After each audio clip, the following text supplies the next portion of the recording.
There's a choice waitresses can make to get bigger tips from men. Let's talk about that. Hi, I'm Louisa from Calgary, Alberta. Good mythical morning.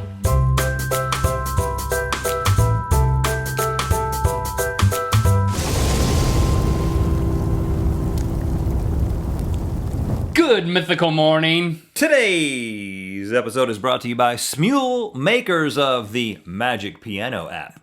There's no better way to play moves like Jagger on your phone and make it seem like classical music. The Magic Piano app is available in the App Store and the Google Play Store. Good mythical morning. Thanks for joining us today. Thanks for making us a part of your daily routine and for telling your friends and loved ones and even enemies about what we're doing here. Tell your enemies. You know, enemies become friends when adding the element of Good Mythical Morning. Just a theory. Invite your nemesis to watch Good Mythical Morning with you. Is that what you just prescribed? Yeah, I think we'll have an Invite Your Nemesis day next week. We'll start that. Maybe next Wednesday. Invite your nemesis. Will be that. Reconciliation.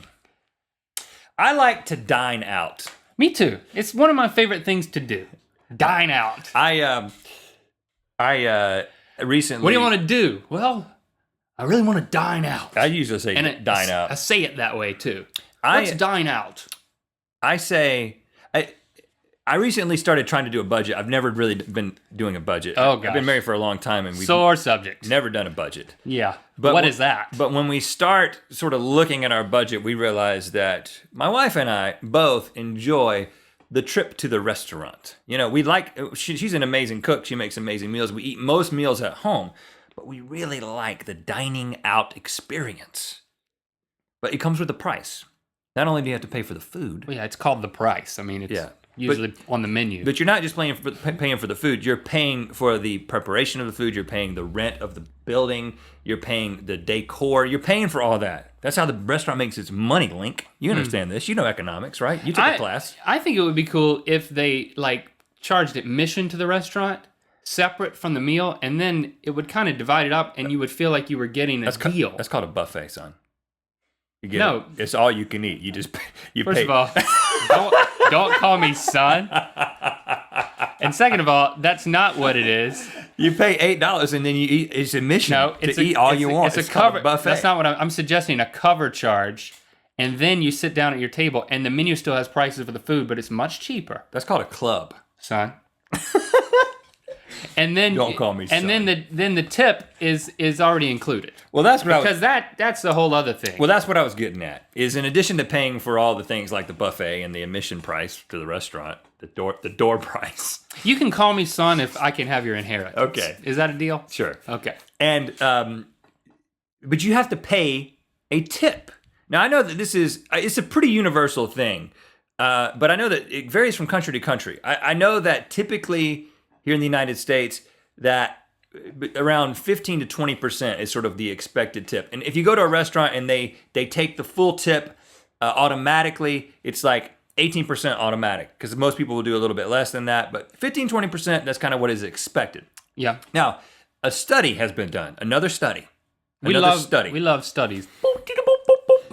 And this study says that there is a particular choice that women, waitresses, I'm going to say waitress, I think that's probably incorrect, politically incorrect, but whatever. That's a woman who's a waiter, okay? Waitress.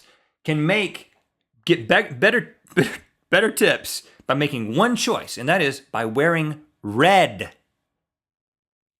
Are you trying to get better tips from me? No, I wasn't aware of a tipping system involved in this, son. In their study of 272 restaurant customers, these two researchers with weird French names that I can't pronounce. So it's just waitresses. This doesn't have to do with waiters, or can they wear red too? Well, first of all, they found that men tip more than women on average. But I think more servers happen to be women anyway. There's some other factors that are not taken into account. It's just the way it is. Men tip more than women. They found that. We're not saying anything. But then they found that not only did the male patrons give higher tips than female patrons in general, but that men gave between 14.6% and 26.1% more to waitresses wearing red, while color had no effect on female patrons' tipping behavior at all. So you can wear whatever color you want, a woman's going to tip you, waitress, the same. but a man is going to tip a waitress more if she's wearing red. And the theory is that red increases the physical attractiveness of women. I right off the bat, I'm just no longer with this thing. I can't recall the last time I saw a lady in red and thought, I'm substantially more attracted to her because she's wearing red. Well, just because this happens in Psyche? yeah, this is a. I don't find myself attracted to women wearing red. As a matter of fact, red lipstick it's kind of a turnoff. We're not talking about red lipstick. It didn't say they needed to like the Joker to get better tips. It said they need to be wearing red. And I think that they're onto something here. Now I'm going to take myself. First of all, You're attracted to red wearing women? First of all, I've been married for a long time, so I am only attracted to my wife wearing red, and I enjoy it when she's wearing red. But I'm going to go back to my single days when I made decisions about tipping women. Based on I'm going back to the safe color they I'm going wore? back to the safe days. Okay. And So- I will say that as a man, that it could have been subconsciously or it could have been just purposefully. When I felt that there was something happening between me and the waitress, not like, oh, this is going to end with me asking her out, or this is going to end with me getting her number, or say, what time did you get off? Not that kind of thing. Right. But I noticed that when I felt a personal connection, and this is the thing about men and women, you probably already know this, but anything from a woman, any signal from a woman, a man interprets it as, oh, she's into me. And not a signal. Any positive interaction between a man and a man is going to interpret that as a come on. She must be attracted to me. And the best waitresses are the ones who flirt with men, okay? When the waitresses make that man, he might be 42 years old, completely bald, and have a huge beer belly. What's wrong with any of that, right? I'm just saying, that's not universally considered attractive. I'm saying, when she calls him honey, you doing okay, honey? And she comes by and she says these things. You want another raspberry waffle? You want another biscuit, honey? When she starts talking to him like that, He's like, 20%, 25, 26, 27, 28, 29. he begins to interpret this as she is attracted to me. She is glad that I'm here. Of course, I agree with all that. And but he gives red, better tips. Wearing red doesn't play No. into the thing. Yes, it does. Red is when a woman wants to look good, she puts on red. Okay, think about it.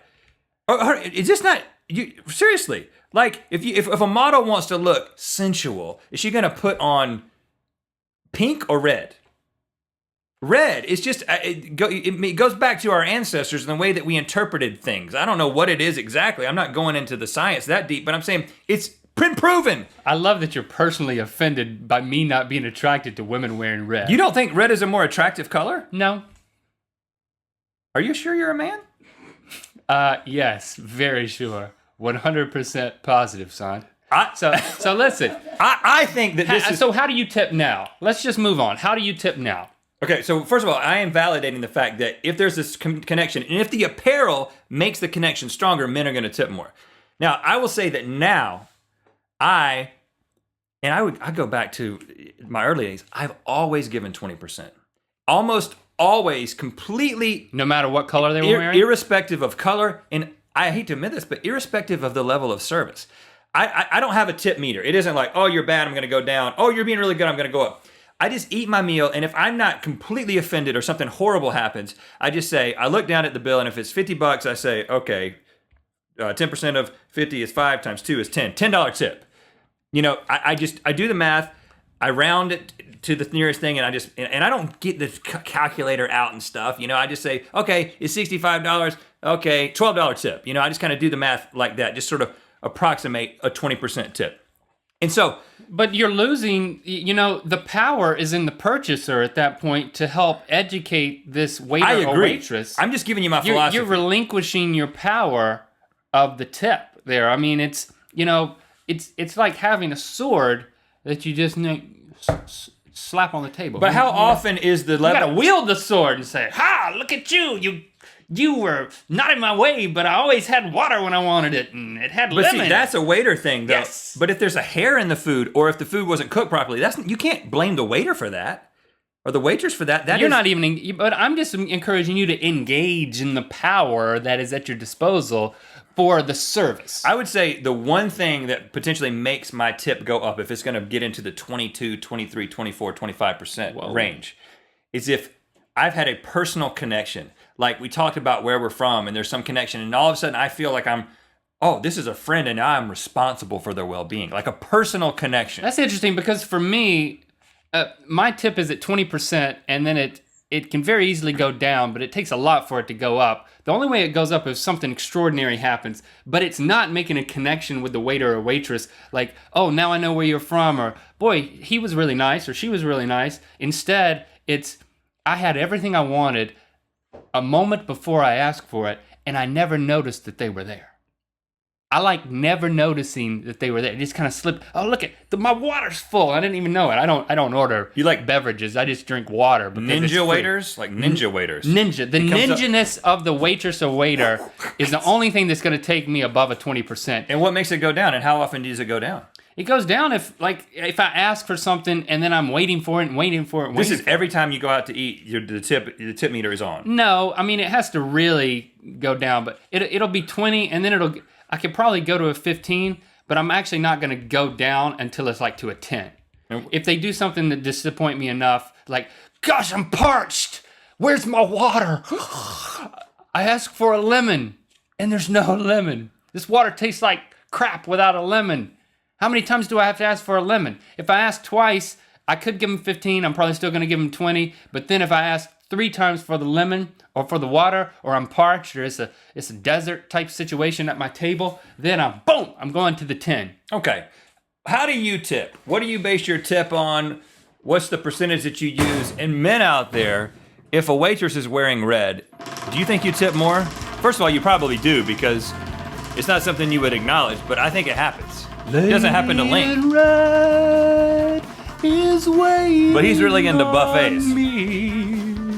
He likes to pay admission to a restaurant. Nobody here, just you and me. Staked the same claim. We're 2 pioneers and we've come up on a claim and... Oh, I've been going out west and I'm gonna blaze a trail and this is my spot and here it goes. Yup. Oh, hi. Who are you? I thought I saw you a couple miles back. Were you the one in the covered wagon? Yeah, you were the one in the other covered wagon. Well, I didn't know it was you because it was covered. You got 3 horses. Did you? Never, I won't even ask about that. Listen. 3 what? Me and my woman have had our eyes on this here claim here. And listen, this is Wyoming. I mean, Look at me and my woman. Look, she's wearing blue and look how attractive she is. She has a connection with me and she cares not for you or your stake to this claim. It's mine. I'm gonna tell you. Me and my blue-wearing woman have staked claim to this milliseconds before you did. Do you want to play mercy to settle this? No, I'm not good at that. You want to have a staring contest? No, ain't good at that either. Well, let's have a tip-off. Basketball?